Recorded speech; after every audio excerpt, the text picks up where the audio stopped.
Bien, pues saludamos a todos los que nos ven por internet.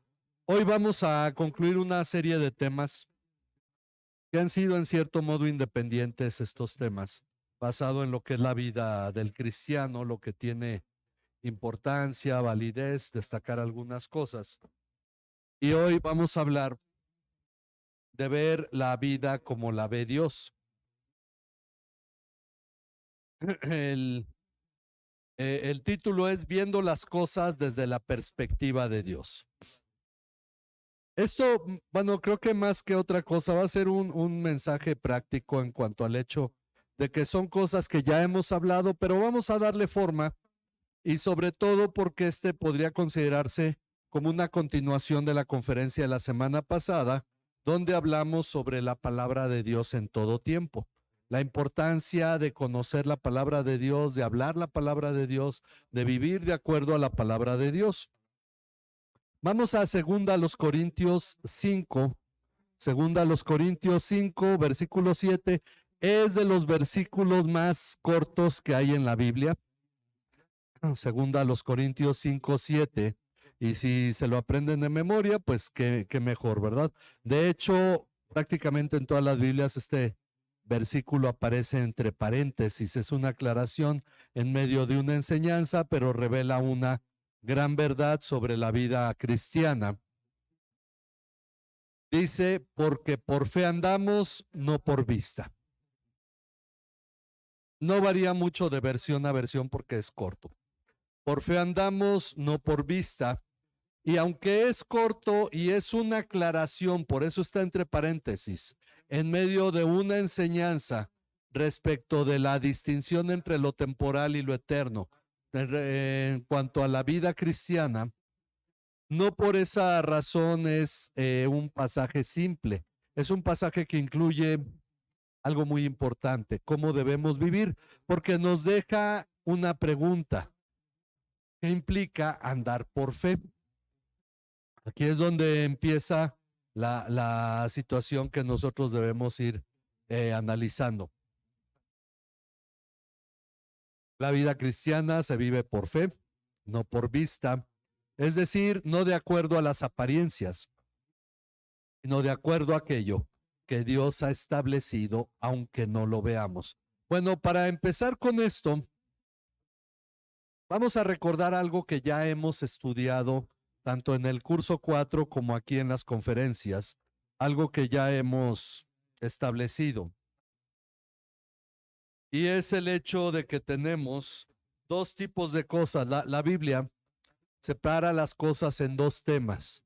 Vamos a poner por un lado lo eterno y por otro lado lo temporal.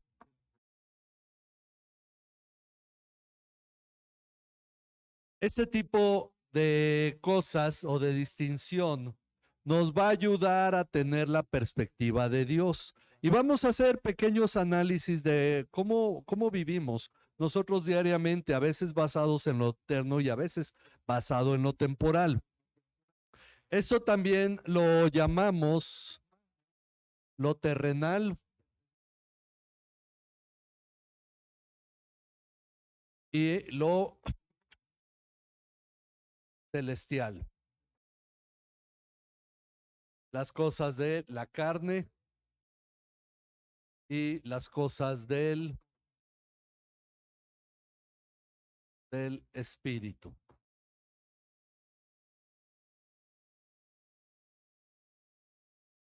Ok, así es como Dios separa. La Biblia separa las cosas de esta vida. Las cosas de este tiempo pueden ser terrenales o pueden ser celestiales. Pero vamos a ver a qué nos referimos con esto. Miren, vamos a empezar con pasajes que ya hemos revisado. Solo vamos a dar un repaso breve sobre esto. El primero es Colosenses 3, que seguramente algunos se lo sabe de memoria. Colosenses 3, del 1 al 3. Este pasaje nos dice, hace esta separación. Si ustedes pues han resucitado con Cristo, busquen las cosas de arriba. En este caso esto lo llama las cosas de arriba, donde está Cristo, busquen las cosas de arriba, donde está Cristo sentado a la diestra de Dios. Ya empezamos a tener una idea a qué se refiere con las cosas eternas, las cosas temporales. Que, perdón, tengo que aclarar algo del pasaje que leímos.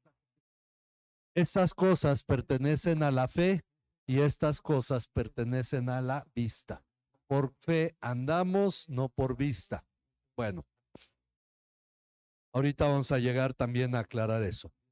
Colosenses 3 del 1 al 3, estoy ahí.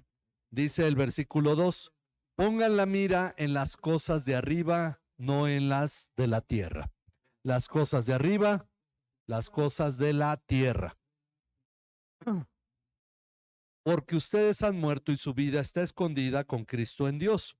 Ok, debido a que hemos muerto y resucitado con Cristo, hemos salido, por así decirlo, de una mera pertenencia a las cosas temporales, las cosas de la tierra, y ahora tenemos acceso a las cosas eternas, las cosas celestiales. Bien, ¿por qué? Porque hemos muerto, nuestra vida está escondida con Cristo en Dios. Si vamos a Romanos capítulo 8, Romanos 8, versículos 5 al 6. Aunque lo tratan más versículos, leamos el 5 y el 6, donde está la comparación. Romanos 8, 5 dice, porque los que viven conforme a la carne ponen la mente en las cosas de la carne. La carne. A diferencia de ello, dice, pero los que viven conforme al Espíritu en las cosas del Espíritu. Y está. Ahora, esto trae consecuencia, porque la mente puesta en la carne es muerte, pero la mente puesta en el Espíritu es vida y paz. Ok, ya tenemos, de acuerdo a estos dos versículos que hemos leído, dos pasajes. Si ustedes han resucitado con Cristo, pongan la mira aquí. Aquí es donde está Cristo sentado a la derecha de Dios. Eso ya es una forma de entender a qué se refiere al decir las cosas eternas, celestiales, las cosas del Espíritu. Mientras que estas cosas lo que generan es muerte, estas cosas generan vida. Ok, vamos a ver otro pasaje más para poder irle dando más claridad a esta distinción.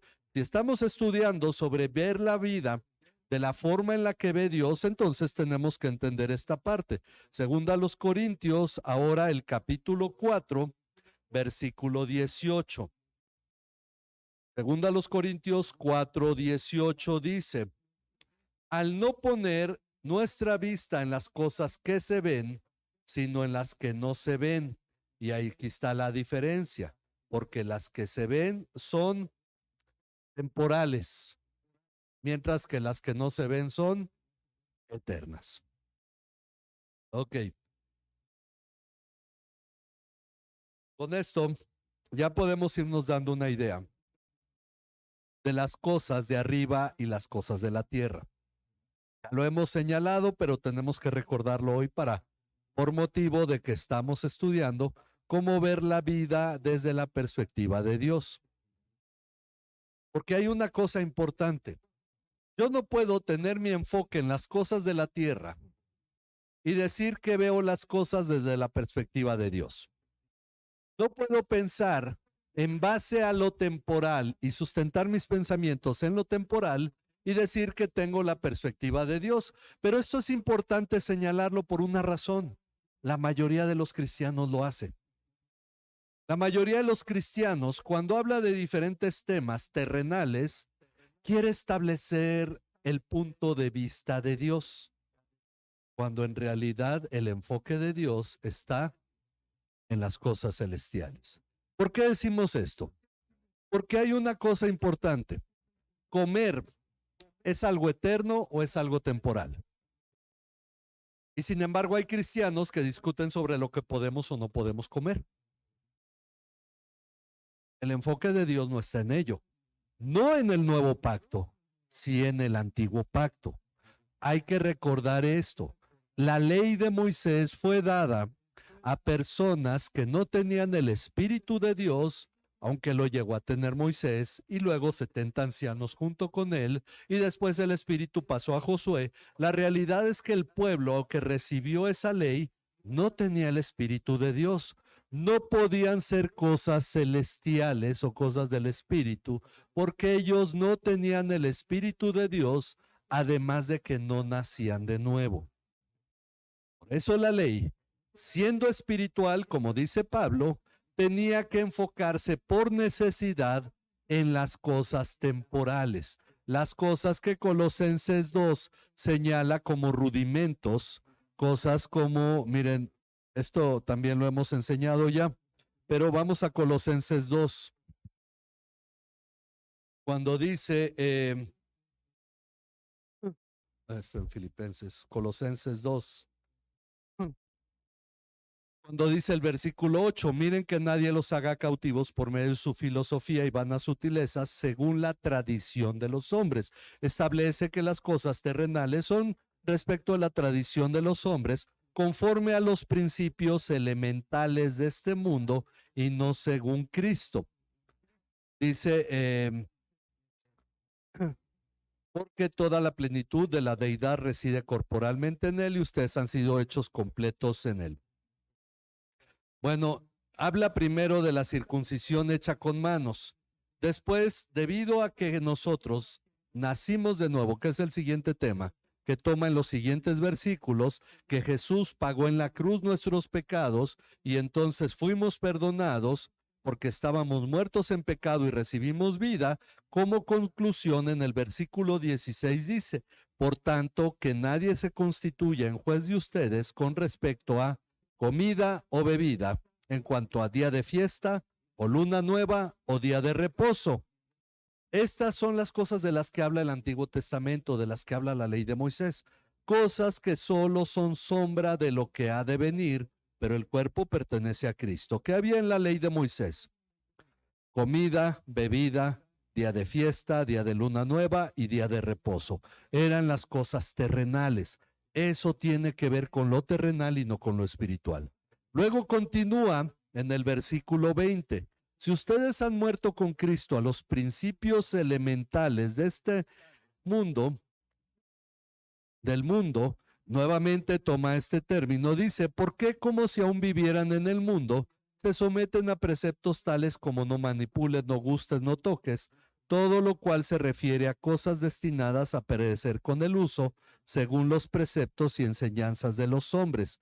Tales cosas tienen a la verdad la apariencia de sabiduría en una religión humana, en la humillación de sí mismo y en el trato severo del cuerpo, pero carecen de valor alguno contra los apetitos de la carne. Es decir, las cosas que están de este lado no te hacen mejor cristiano para luchar contra la carne, contra los apetitos de la carne más bien, contra el pecado. Lo que tú establezcas de este lado, porque puede ser una terapia. Bueno, para que ya no peques más, vas a empezar a hacer esto, esto, esto. Y damos terapias humanas, terapias terrenales. Lo que te va a ayudar a pelear contra el pecado está de este lado.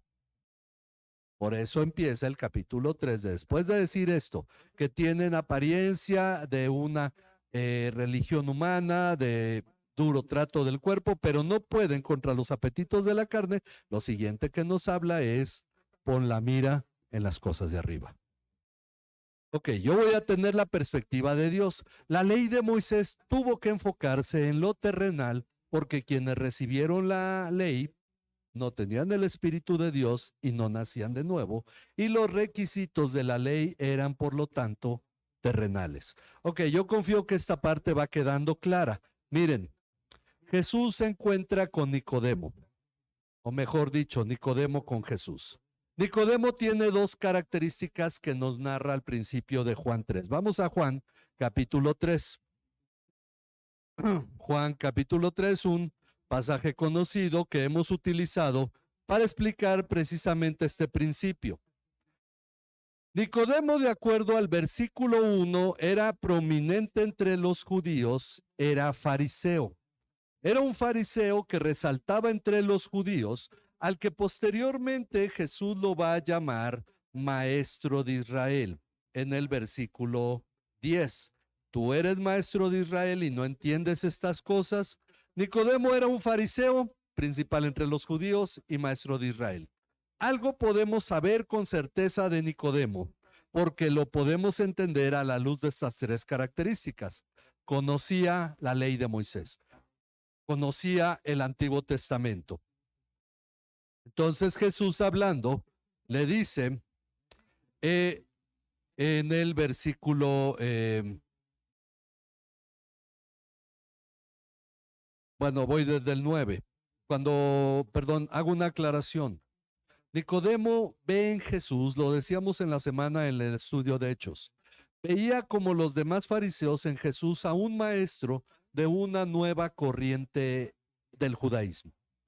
Porque había escuelas, estaban los saduceos, estaban los fariseos, había maestros como Gamaliel que enseñaban y cada maestro iba estableciendo una corriente. Así es que Nicodemo viene y le dice a Jesús, sabemos que has venido de Dios como maestro. Esto era una aprobación de que Jesús tenía su propia escuela del judaísmo y los fariseos reconocían que era una corriente más dentro del judaísmo. Has venido de Dios como maestro, pero hay algo que Nicodemo no puede ver. Nicodemo no puede ver que en realidad Jesús no vino a establecer una corriente del judaísmo, no es un nuevo maestro, sino que Jesús es el Mesías anunciado. ¿Por qué no lo puede ver Nicodemo? Porque no ha nacido de nuevo. Por esa razón, las primeras palabras de Jesús son, de cierto te digo que el que no nace de nuevo no puede ver el reino de Dios. Es decir, Nicodemo, tú crees que soy un nuevo maestro porque no has nacido de nuevo y necesitas nacer de nuevo para darte cuenta que soy el Mesías. Esa es la razón por la cual se lo dice. La cuestión es que tú y yo, si hemos creído en Cristo, hemos nacido de nuevo, podemos ver desde aquí la perspectiva de Dios. Si no, solo podemos participar de esta perspectiva, las cosas temporales. Así es que Jesús, enseñando a Nicodemo, le habla en el versículo 11. En verdad te digo que hablamos lo que sabemos y damos testimonio de lo que hemos visto, pero ustedes no reciben nuestro testimonio. Si entendemos este pasaje con claridad, no nos preguntamos cuando dice nuestro testimonio si Jesús se refiere a Juan el Bautista y a Jesús, o si Jesús se refiere a los 12 apóstoles y a él. No, ni Juan el Bautista ni Jesús están incluidos en este testimonio, porque en el capítulo 5, si nos brincamos 2 capítulos, Jesús dice en el capítulo 5, en el versículo 31. Si yo solo doy testimonio de mí mismo, mi testimonio no es verdadero. Otro es el que da testimonio y yo sé que el testimonio de mí, que da de mí, es verdadero. Todos podían pensar en Juan el Bautista. Entonces él dice, ustedes han enviado a preguntar a Juan y él ha dado testimonio de la verdad, pero el testimonio que yo recibo no es de hombre, pero digo esto para que ustedes sean salvos. Es decir, ustedes van a ver en Juan quien les predicó algo que les lleva a la salvación. Él era la lámpara que ardía y alumbraba y ustedes estaban dispuestos a regocijarse por un tiempo en su luz. Pero el testimonio que yo tengo es mayor que el de Juan. Así es que si lo unimos con las palabras del capítulo 3, lo que hemos oído y lo que hemos visto, esto anunciamos, pero ustedes no reciben nuestro testimonio, tiene que ver con estas palabras. Dice, porque las obras que el Padre me ha dado para llevar a cabo, las mismas obras que yo hago dan testimonio de mí. Bueno, los milagros de Jesús daban testimonio de que el Padre lo había enviado. Luego el versículo 37, el Padre que me envió, él ha dado testimonio de mí, pero ustedes no han oído jamás su voz ni han visto su apariencia. ¿A qué se refiere Jesús? Expliquémoslo de una manera muy sencilla. El Antiguo Testamento. ¿Dónde da testimonio el Padre acerca de Jesús? En el Antiguo Testamento. ¿Dónde da testimonio Jesús de sí mismo? En el Antiguo Testamento. ¿Qué conocía como la palma de la mano Nicodemo? Antiguo Testamento. ¿Por qué razón Jesús le reprocha? Eres maestro de Israel y no sabes estas cosas, porque Nicodemo conocía el Antiguo Testamento y el Antiguo Testamento es el testimonio de Jesús y del Padre que los fariseos y los judíos no recibieron.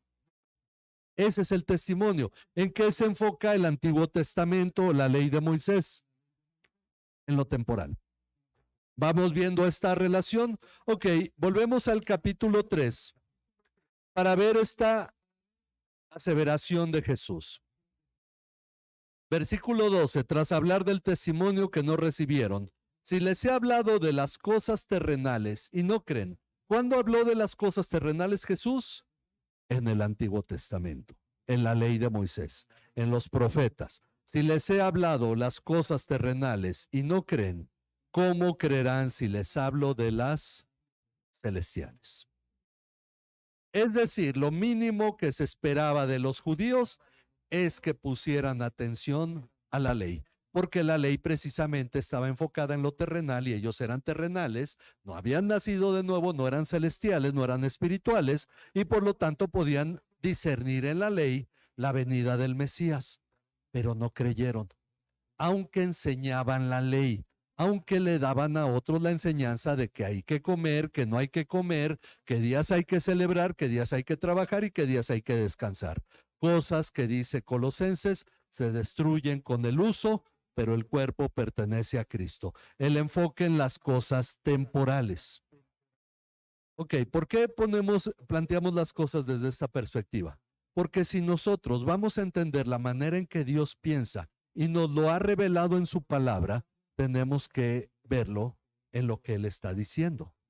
Tu enfoque entonces no está en las cosas temporales, está en las cosas eternas, porque por fe andamos, no por vista, al no poner la vista en las cosas que se ven, sino en las que no se ven, esa es la fe, porque las que se ven son temporales, mientras que las que no se ven son eternas. Por esa razón, si nosotros vamos a tener la perspectiva correcta de cómo ve Dios las cosas, tenemos que verla desde dónde, de este lado o de este lado, el lado de lo eterno. Esto es lo que nosotros debemos pensar. ¿Está preocupado Dios por quién gobierna este país? No, Él está preocupado por cuántos cristianos en verdad están accediendo a su palabra, poniéndola en práctica, porque gobernante pone solo para que haya orden y todo lo demás se lleve a cabo.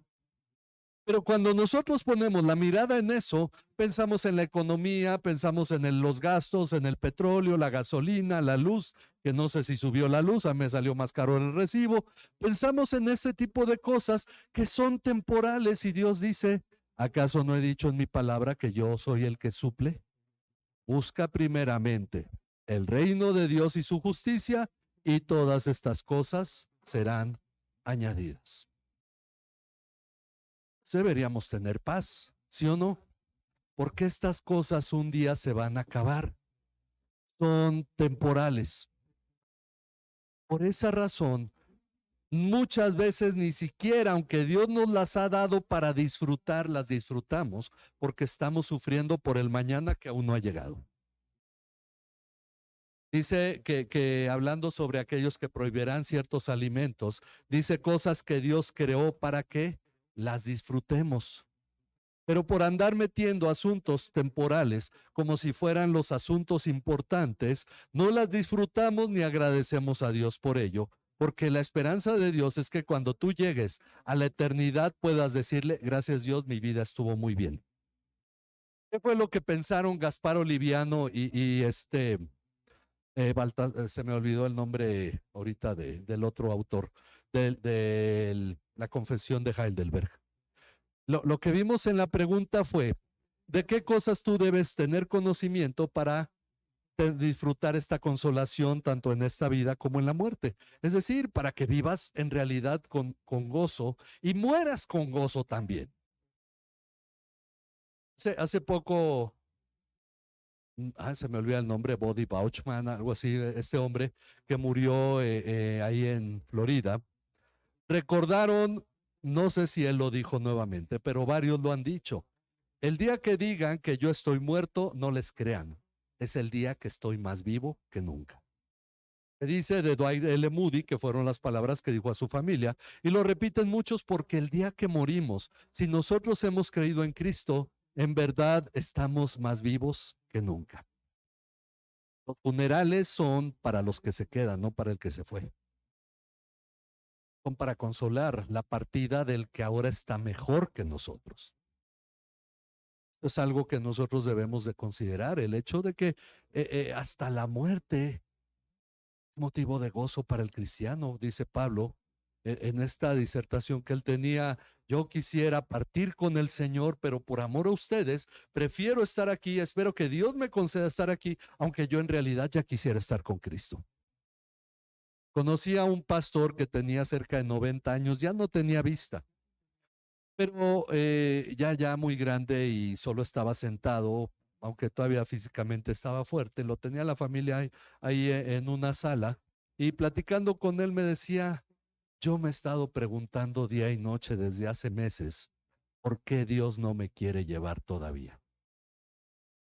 Anhelo, ¿cuál era? Estar en la presencia de Dios.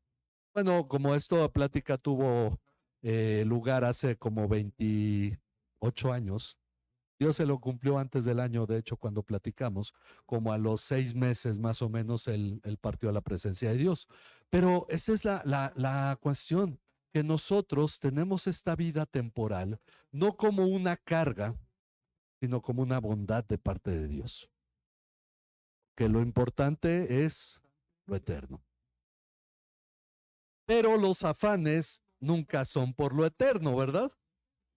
No sé cuántos piensan, ay, es que tengo que leer toda la Biblia porque llego a los cielos, me voy a encontrar a Amós y Amós me va a decir, oye, ¿leíste mi libro? ¿Qué te pareció? O Abdías. Y me va a decir, ni siquiera sé dónde estaba. Y se acerca a Miqueas, diga, ¿y este quién sabe quién es? ¿Cuántos tienen ese afán? Nadie tiene esa preocupación, ¿verdad? Nadie dice, no, pues lo voy a analizar porque yo voy a preguntarle un día a Jacob, oye, a ver cómo estuvo eso de la pelea y que nos cuente su experiencia. Nadie está afanado por eso, están afanados por lo que un día se cumple. Ya pagué todas las cuentas, pero ya se acabó septiembre y ahora viene octubre. Y hay que volver a pagar. Y esa es nuestra vida, por eso el tiempo se nos hace cortito porque ya acabamos de pagar septiembre y ya está.